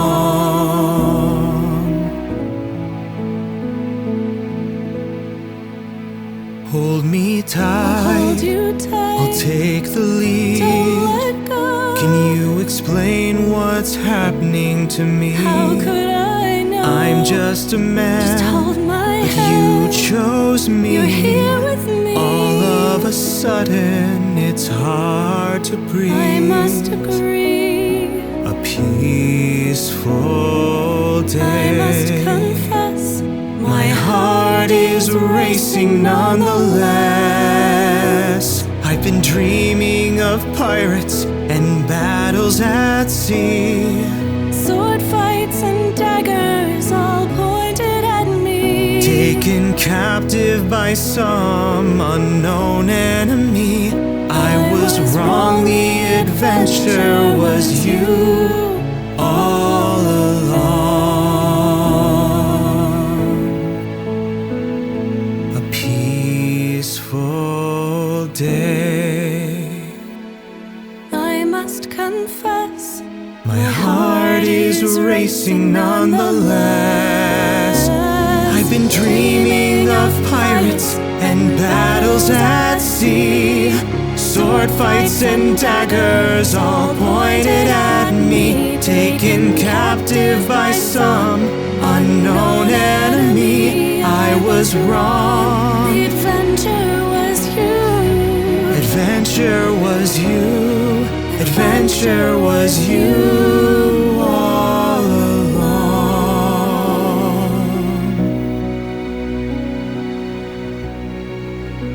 It was much easier to dance with Calina than to help her walk. Holding her body to mine, we moved as one, finally in sync. She smiled so brightly, and I couldn't help but realize that I'd been waiting my whole life for someone to look at me like that, waiting for her to save me from drowning. Calina enchanted me. Her hunger for life made me look at the world through her eyes, and it was a much better world. One full of hope, promise, and endless possibilities. The music stopped and our dance came to a halt instinctively, but it took a while for me to come out of my trance. I hadn't realized I'd been standing there, holding her, looking into her eyes until one of the officers from earlier cleared his throat. We can get you a short audience with the king first thing tomorrow morning. Now about the matter of payment. Unbelievable. It was like Calina had the key to every door in the world. Everything suddenly felt possible. As inconspicuously as I could, I dug through my bag and pulled out the 5 sephs each I had promised. The officers beamed, looking wide-eyed at the sephs, and I couldn't help but smile. The real rare and beautiful treasure had her fingers entangled with mine. her thumbs sweeping over the back of my hand like waves against the sand. The officers nodded and walked away, and as soon as they were out of earshot, Calina turned to me with a big grin. "You've done it! I can't believe you've done it!" "I hardly think you can give me credit for any of this. If not for you, I'd be—" I shook my head. "At the bottom of the ocean." "So would I," she said with a laugh. "And this will mean you can stay with me, right?" The words slipped out so quickly, and once they were out, fear swelled from my stomach to my chest. "With you? I mean, if you wanted, I could teach you to sail and to dance, and we could taste everything and go everywhere, and I could just watch you light up at each new thing. Because yesterday I was dying, and today there's so much more. More," she said, with a soft smile that melted me. "I'm beginning to understand." "You are?" She squeezed my hand. "My heart is beating so hard." I nodded. "And I'm a little dizzy." I stepped closer. "And there's a pain in my stomach that feels so good somehow." I nodded, letting her pull me in with her words. She draped her arms over my shoulders and pulled me down for a kiss. That took me by surprise, but I had no trouble matching her intensity. One moment I was drowning and she'd breathed for me. The next, she stole my breath away again. Chapter 8. Calina. The rest of the day was a dream. I could not have imagined the world above water to be this vibrant, so full of joy. The pull toward Berlioz surprised me the most. The way my hands always searched for his, the way my stomach fluttered and my heartbeat raced just from the way he smiled when his gaze swept over me, and all the intangible things that yesterday he could not explain and I could not comprehend crashed through my senses with deep, powerful waves. I wanted more. I wanted everything, and all I had to do was steal the heart of a king. A straightforward task only a day ago now seemed too cruel for this world. Had a day on land changed me so profoundly? I came from a brutal world, a cold one, and I didn't think Berlioz would understand that part of me. But the desperation to stay here with him eclipsed the repulsion I began to feel about the task. Was there a way I could do this without him knowing? I could not let myself fail. I had gained more happy memories in a day on land than I had in a lifetime under the sea. We'd eaten our way through town, sampling new foods until the sun started to set on the horizon. The space between me and Lee had grown thin, and his greedy hands had started to linger on my body, sending tendrils of pleasure through me. I surmised that they called it falling in love here because the sensations were so painfully delicious. I could hardly stand the torment, the hunger to draw him closer, as he led me to a beautiful inn for the night. He sat down at the edge of the bed and smiled. "We should rest." I walked toward him, slipping out of my dress as I approached. "We have a big day tomorrow." His voice cracked as his ravenous gaze fell on me. "With the king and all." I climbed on his lap, straddling him and kissing him deeply as I ran my hands through his hair. I delighted in his tortured expression, the sudden tightening of his grip on my hips. "I don't want to rest," I breathed against his lips. "Do you?" He gulped. "I hate rest. I'll sleep when I'm dead." He ran his tongue over my neck, and my back arched against my will, my body screaming for release. "I don't know how to do this," I whispered. "Not with legs." He unbuttoned his shirt, then slid it off. The warmth of his skin against mine made me shiver.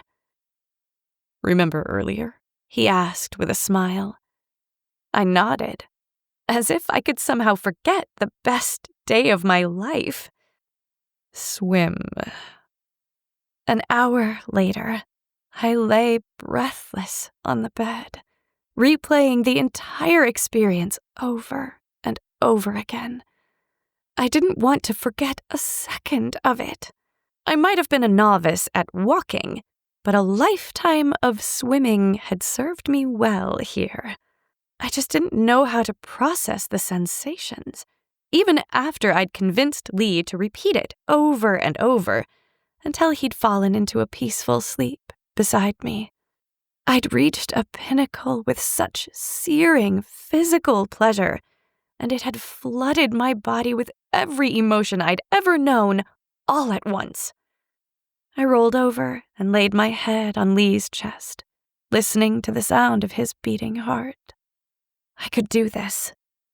I could fulfill my deal with Ursa. I had to. I couldn't give him up. And I'd kill 100 kings to keep him. All I needed was the heart of one. The thought made me spring from the bed, determination pulsing through my body as I slipped my dress back on. I grabbed a handful of sefs and snuck back out into the dark night. The streets were much emptier than during the day, but groups of people still scattered along them, laughing merrily and speaking loudly.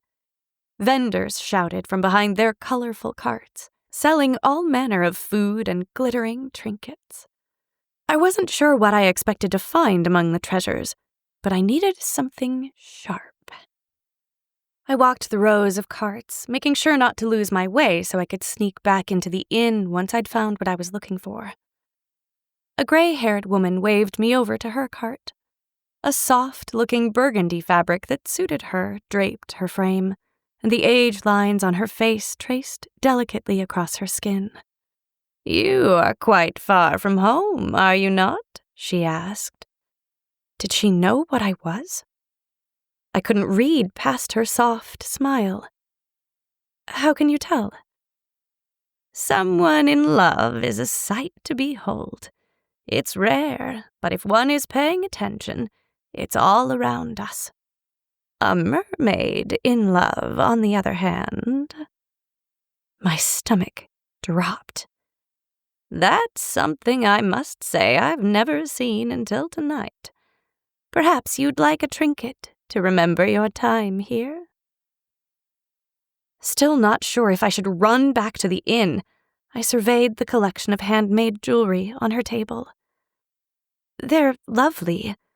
I'm just looking for something sharp." Her brows rose. "Sharp?" She turned away, rummaging through her things before she pulled out a dagger that immediately caught the moonlight. She handed it to me by the hilt, and upon inspection, I found it was made with similar stones and wires as the rest of her trinkets.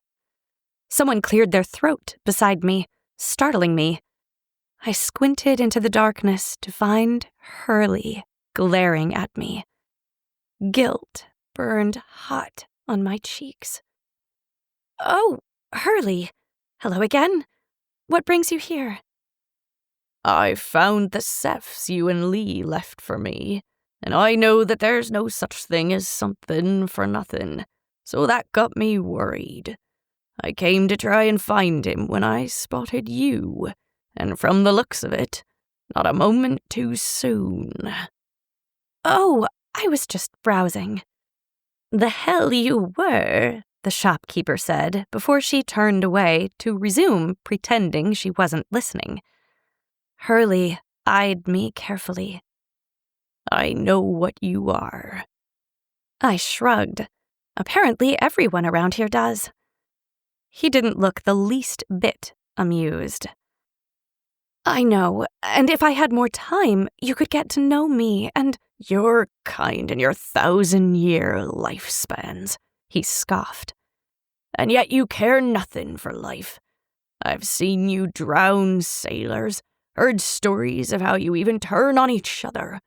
You wanted to be among us on land, wanted a taste of what we live for. Now, whatever you're planning on doing with that knife there ain't gonna do anything but prove you've learned nothing since you arrived. I need to stay here on land. This is the only way. He scratched the white stubble on his chin. Well, there it is, then. Chasing that longer life. Chasing more time. That's what it's all about. Funny thing about time is, if you get enough of it, you learn that it isn't about the amount, but rather what you do with it. And from the looks of things, you're not doing a whole lot of good. He tossed a seff to the shopkeeper before he glared back at me. Everyone always thinks they're justified, no matter the crazy logic song and dance number they need to perform to get there. Don't judge me. You don't know what I have to lose. I ain't. I'm just trying to warn you. Violence only brings more violence. The same way mercy brings more mercy. And it's no surprise to me that you're just as stubborn as Lee. I'll tell you, this young generation has no sense at all. And with a disappointed shake of his head, he walked off into the night. Chapter 9. Berlioz. I awoke in a daze, not knowing where I was or how I got here, until I caught a glimpse of fiery red hair that brought the whole beautiful night back to me. Calina sat by the window looking out, already dressed for the day. There was only one obstacle left, a simple meeting with the king. Then I would wake up every day to this view. I pulled myself out of bed, walked over to the window and kissed Calina on the cheek before she'd even noticed me. "Are you all right?" I asked, a wave of anxiety crashing into me as I realized something seemed off. She smiled. "Of course. It's just a big day is all." Her words felt hollow because I could see a torrent of worries swirling in the darkness of her eyes. "Are you having second thoughts about being a human, or—" I shook my head. "About me?" She stood and wrapped her arms around me. "I don't think I could breathe without you." She said it so matter-of-factly that my fears evaporated. It was a sentiment that I understood completely. "And there's no going back to the ocean for me. If I should fail today, I'll die." I swallowed hard, the new information making me wonder if she hadn't told me everything. Possibly what she needed at the moment was my support. "You won't fail. I'll make sure of it. We have it all arranged." She nodded, and a loaded pause hung between us before she said, "If you don't mind, I'd like to meet the king alone." "Oh. All right, if that's what you need. But once this is over, I'd like us to go far away from here. Can you arrange it?" I couldn't ignore the alarms ringing now. "What's going on, Calina? What aren't you telling me?" She turned away and looked out the window. "I know we do not know each other well, but if I were to ask for your blind trust, could you give it?" I paused, the morning breeze blowing through the window and tossing her hair like the current undersea. Hurley's warning flashed in my head, but I didn't want to change course. She'd trusted me blindly, put her life in my hands with the faith that I could get her to the king even though I wasn't sure I could. My silence prompted her to turn to face me, and relief shone in her eyes the moment she looked at me. "As long as you're safe and I can be with you at the end of this, I'll do whatever it takes," I said. I didn't know what her plan was, but I could feel the scale of it. So that afternoon, after I walked her to the palace and watched the guards usher her in, I mindlessly got to work on the task she'd set for me. I commissioned a ship, some supplies, a small crew. The short timeline didn't matter when you had Cephs. Like Calina herself, there was no door they couldn't open. The dockmaster scratched his chin. "You're in luck. There are lots of ships available since the center passed out all them Cephs last night. A lot of sailors moved to the high quarters. Strange to see you taking this approach, though. Not sure I'd risk the seas if I came into that kind of wealth." My mind slung back to my last experience at sea. The wall of water, the hopeless abandon, and then Calina, my rescuer. I'm sure it'll be fine, sir. Everything works out the way it's meant to in the end. A red-faced boy sprinted down the dock straight for me. Are you Berlioz? I nodded, his anxiety seeping into me. There's a message for you. It has the royal seal. I took the note as both the dockmaster and the boy hovered behind me to get a look at it. Dread made my stomach twist. Did something happen to Calina? The note read, To Mr. Berlioz, your presence is urgently requested at the palace. Show this sealed note to any guard who might stop you on your way. The note was unsigned. I took off running until the docks became sand and the sand became cobblestone. I bartered for the first horse I could find and raced toward the palace. Just as the letter had instructed, I showed the guards and officers the seal and the letter and they let me on my way. What could Calina have done? Was she in danger? Had they discovered what she really was? I silently cursed myself for letting her go alone. I could have at least waited in the palace. Why did she need me to prepare the ship? Was the urgency due to excitement, or did she plan to do something we might need to escape from? The more questions I asked myself, the more bubbled to the surface. I steadied my nerves. I had agreed to blind faith in her, and that's exactly what I would give her. I sprinted through the halls, not pausing to take in the vaulted ceilings or the familiar sculptures. I rushed too much to process the feeling that I'd wandered into a dream. I didn't wonder about the pull that drew me through the palace's labyrinth halls directly to the king's chamber without guidance or confusion. I stopped when I noticed Calina with her head down, standing like a sullen statue outside the king's bedchamber. Calina, what happened? I asked, grabbing her arms and trying to look at her face. But she would not meet my gaze. What happened? I asked again. Her chin rose, her empty eyes meeting mine. Her tear-streaked face made my blood run cold. Please, Lee, before another word is spoken, you must meet the king. What has he done to you? Nothing, she breathed. Go. Do not go anywhere, I said, turning to the oversized double doors. She let her hair fall in front of her face. Promise me, Calina. She exhaled through her nose. I'll wait at the inn. This should only take a moment, I assured her. She shook her head. I'll wait at the inn. Stunned and confused, I turned away, pushing open the doors. A man, who I assumed was the king, lay strewn across the bed. Was he dead? That certainly would explain what had shaken Calina. I guess the rumors about the king dying were true. The king's hand rose and waved me over weakly. I walked to the bedside, my heart thudding in my chest. The king sobbed. She was right. Berlioz, you're alive. I froze. Our physical similarities too obvious to miss. Everything from his voice to this palace rang through me. I'm your son, I said, but it came out almost like a question. He laughed through a sob. I always wondered if you were out there. And now that I've seen you, I can die without regrets. I didn't have the memories, but the feeling of loss hit me nonetheless. I had so many questions. About him, about my mother, about who I was in my life before the accident. Calina had taken one look at the king and known. I wasn't sure why that had upset her, though. Having met the king meant that she could stay here on land with me. Perhaps she thought our plans to travel would no longer be possible. I wasn't sure what our lives were going to look like after this, only that we'd finally be together. But at least she'd promised me she'd stick around.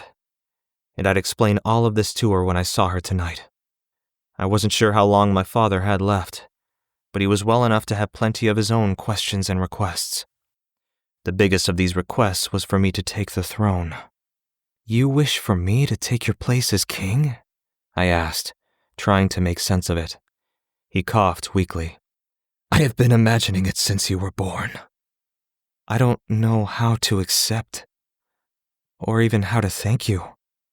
His soft smile faded. Before you thank me, I must tell you that the crown has its burdens. Our kingdom has suffered greatly from my neglect. I have been ill, and before that, grief-stricken from the loss of you and your mother. But Four Peaks is at war with the merfolk, and unless our ship stops sinking, there's not much to be done about the state of the kingdom. So if you can manage, find a way to love our enemy and make peace. My thoughts moved to Calina and the bond we'd formed since she pulled me out of the water. Love her? I can manage, Your Majesty. I'm proud of you, son, he said. My chest filled with warmth. It was so nice to have my life back, and yet I was so grateful to have met Hurley and Calina, to have lived as both a royal and a bottom feeder. I thought of all the lives I could change, all the good I could do as a ruler who'd spent so much time in the lower quarters. We had a small ceremony, just my father, me, and a priest. He handed the crown to me like a father giving his son an heirloom passed down over generations. And when he finally lay himself to rest for the night, I hurried back to the inn to tell Calina what had happened. My life had once again changed for the better. Calina had changed my fate again, and my feelings for her had only grown stronger. But as the wheel of fortune rained down its favor upon us, I never stopped to wonder what I'd lose when it inevitably spun back the other way. Chapter 10. Calina. There was no debate in my mind. There was only one option. I couldn't very well kill Lee's father, which meant my time was at its end. The only reason I stayed at the inn was because he'd made me promise. I would say my goodbyes and then return to the sea empty-handed. It was the only way. Still, I couldn't find it in me to regret the journey. Perhaps Hurley had been right. A commotion by the door drew my attention, and I looked up to see Berlioz leaning against the doorframe. My heart leapt for him, my body instinctively running into his arms and savoring each kiss. "How did you know?" I smiled. I knew it the moment I saw him. "You definitely take after your father." He grinned, joy beaming from him as he recounted his reunion. Warmth bloomed inside me while watching him, knowing he'd be all right without me, knowing he'd have a good life. He was no longer drowning, no longer in need of rescue, and so I could leave this world peacefully, content with the choices that had led me here. And then he made me king. I still can't believe it. It was a shocking development, but it changed nothing. He sighed. "I really missed you, though." His lips burned against mine. He pushed me back onto the bed, his hands sliding up my legs under my dress.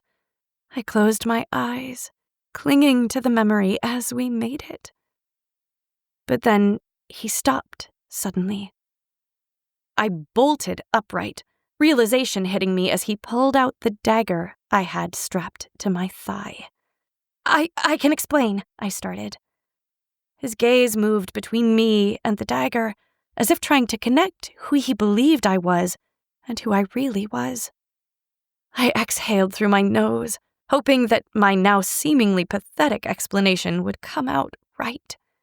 My deal with Ursa, I was meant to steal the heart of the king. Shame pooled in my stomach as the words rose up. To cut it out and give it to my aunt to complete the spell so I could stay a human. I wasn't going to do it, though. You must know that. I wanted to stay with you, so I went to the palace, and when I saw the king, I knew for sure. Salt water slipped down my cheeks. He stared down at the floor. Of course he thought I was a monster. Say something, I begged. "So you're going to die?" I nodded, swiping away tears. "Yes, and I've made my peace with it. This was my deal, and I don't regret it. I only stayed here to say goodbye."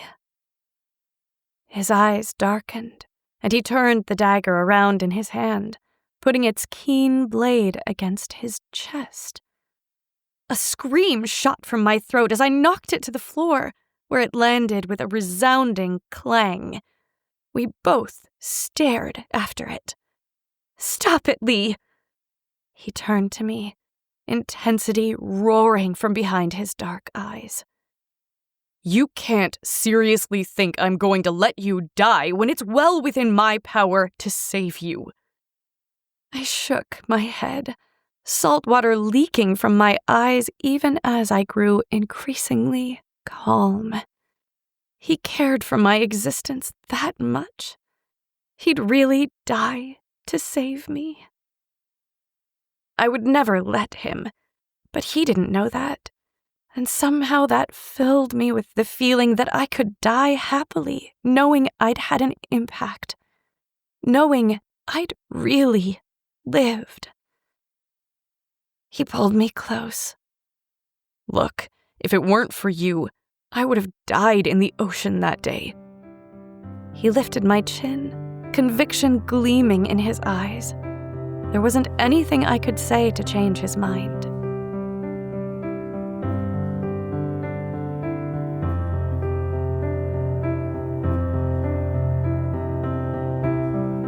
I can't bear to see you cry. No, I'm a man without regrets. Even though this is goodbye, my life began the day we met. I won't let you give your life for me. Without you, I'd already be lost at sea. I know all these trials don't make sense, but seek out the light in your darkest moments. You remind me of why this life is worth living. Rest assured you stole the heart of a king.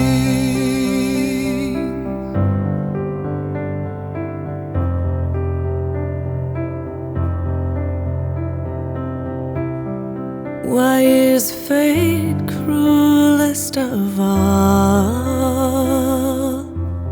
I know what I must do, but that doesn't make it fair.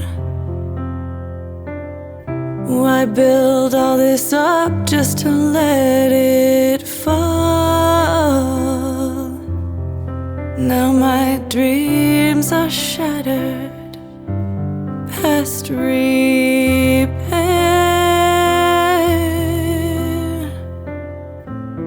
I won't let you give your life for me. Without you, I'd already be lost at sea.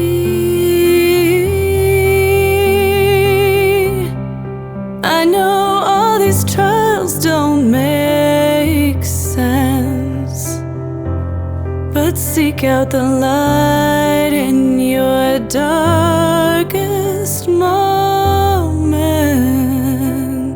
You convinced me of why this life is worth living. Rest assured I'll live on in the heart of a king.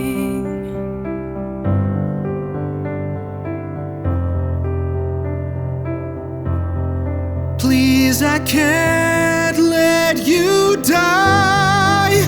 He would give his life for mine, but if I lie, he'll survive.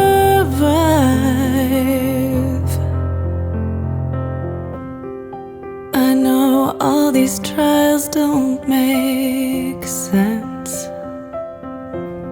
So seek out the light in your darkest moments. You remind me of why this life is worth living.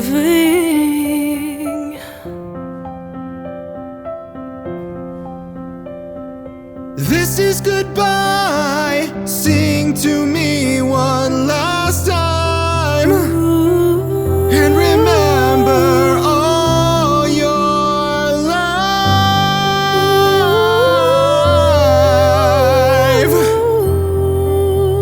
You stole the heart of a king. He looked so beautiful, just as he'd been the night I found him drowning in the water, his face so serene.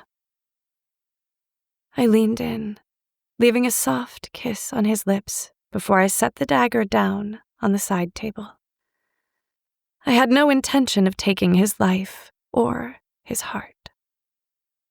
I wiped my face and left the inn.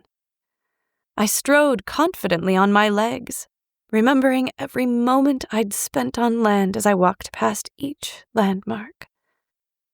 I walked past the shops, the square, the late-night vendors, back to the lower quarters, the fishmongers, the docks, and then onto the sand. It was a quiet night, with nothing but the hush of the waves as they crashed against the shore to cheer me onward. The wet sand startled me when it sank as I walked on it, and the frigid temperature of the ocean somehow no longer suited me. The waves licked at my ankles. You all right there, girlie? I turned to see Hurley. "Ah, good evening, Hurley. Yes, I'm quite well." And Berlioz? "Our king will be just fine," I said with a grin. You don't say. I always thought he seemed a bit soft, as royals usually are. But he had heart. Seems I was wrong about you, too. He scratched the white hairs on his chin. I'm sorry for misjudging you. I shook my head. You actually helped a lot. Thank you for looking out for me. He stared out at the ocean, seemingly more comfortable in the silence than I was. I suppose you have to go back home now? I nodded. Something like that.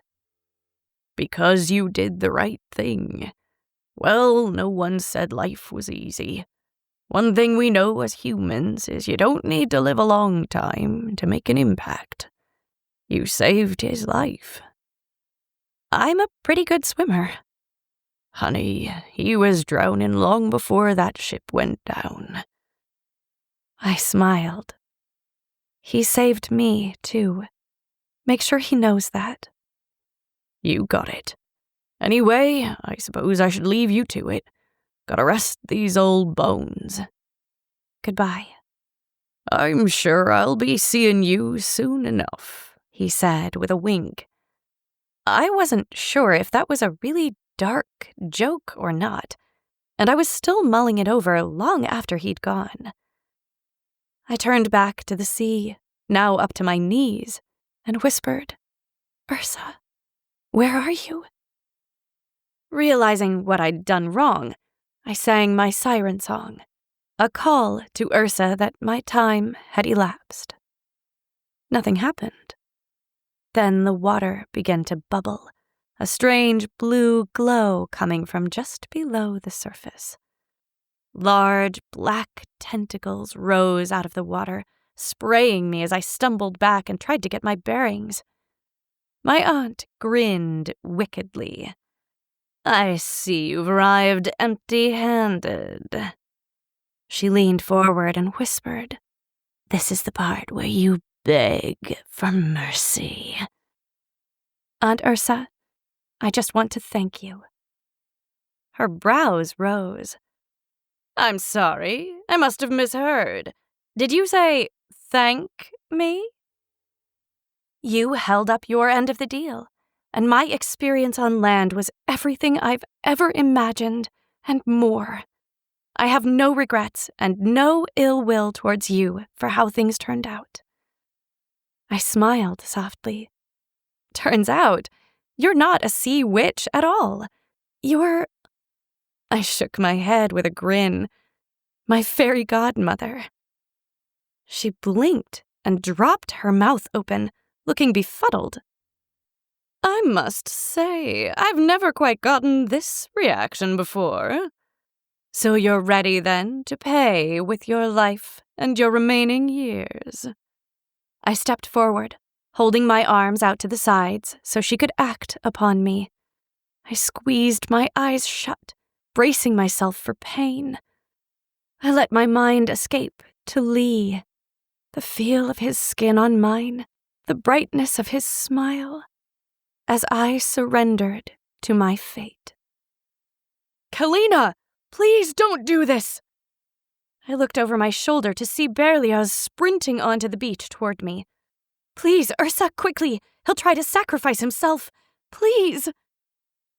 Ursa grinned, her eyes wide, as if the excitement of the moment was far more interesting to her than my plea. "Get out of here, Lee!" I screamed. "No, I opened my mouth to sing. My voice rang out, my siren song wrought with emotion.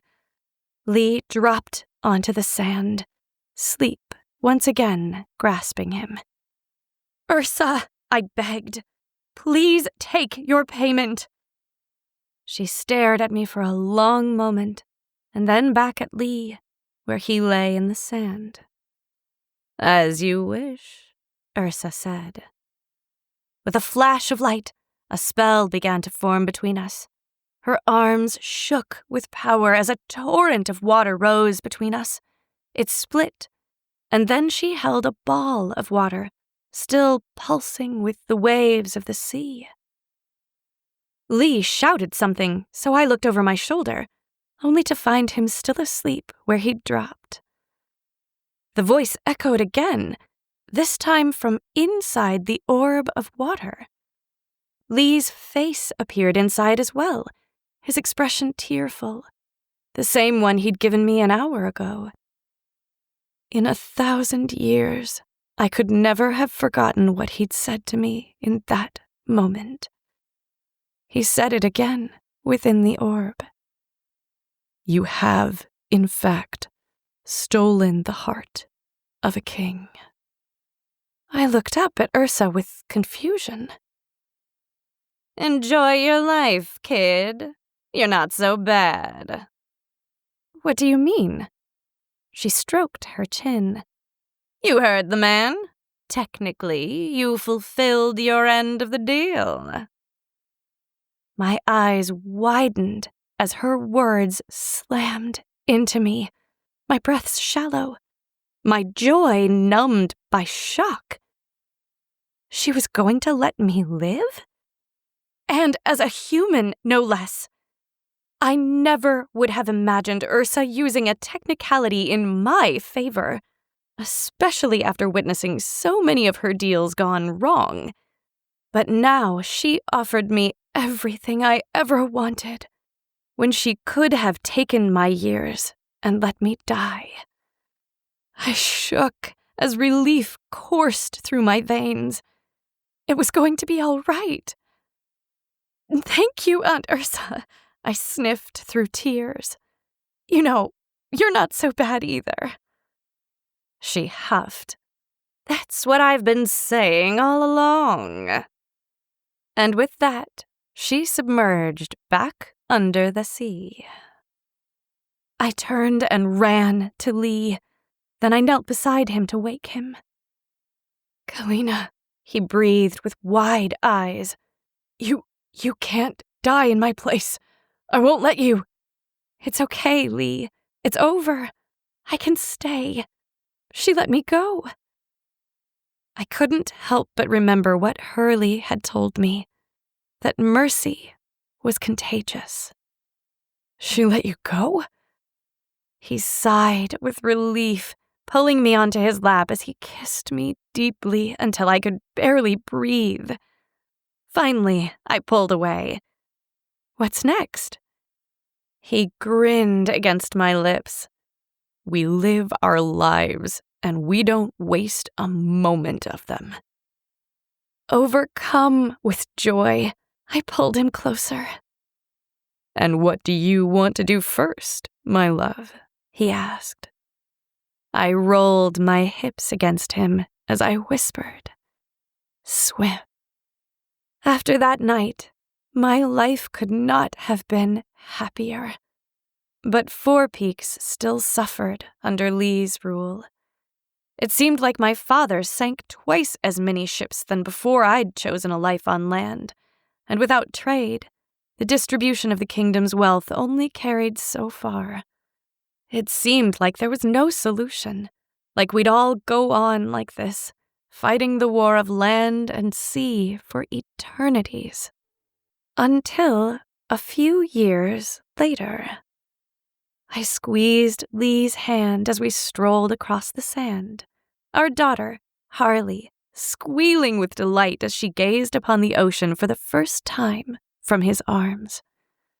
I took a deep breath, homesickness making my heart ache the same way it did whenever I looked toward my old home. The wind whipped, threatening another storm as the boats fled back toward the docks. I took my daughter from Lee and knelt down to where the water kissed the shore. Harley watched with fascination, reaching for the wave as it approached. I dipped her feet in the water, and she kicked for more. The clouds parted, the sun bursting through the rough seas and giving way to calm. My breath hitched as my father rose to the surface, his dark skin gleaming in the sunlight as he reached to greet his grandchild. His eyes softened, an expression that I'd never seen before, and it reminded me of something else our old friend Hurley said to me once.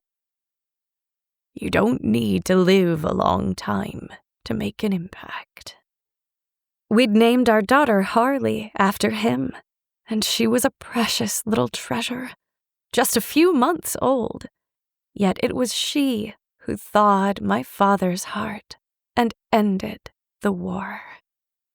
Not a mighty army, a brave hero, or even a clumsy thief who'd stolen the heart of a king.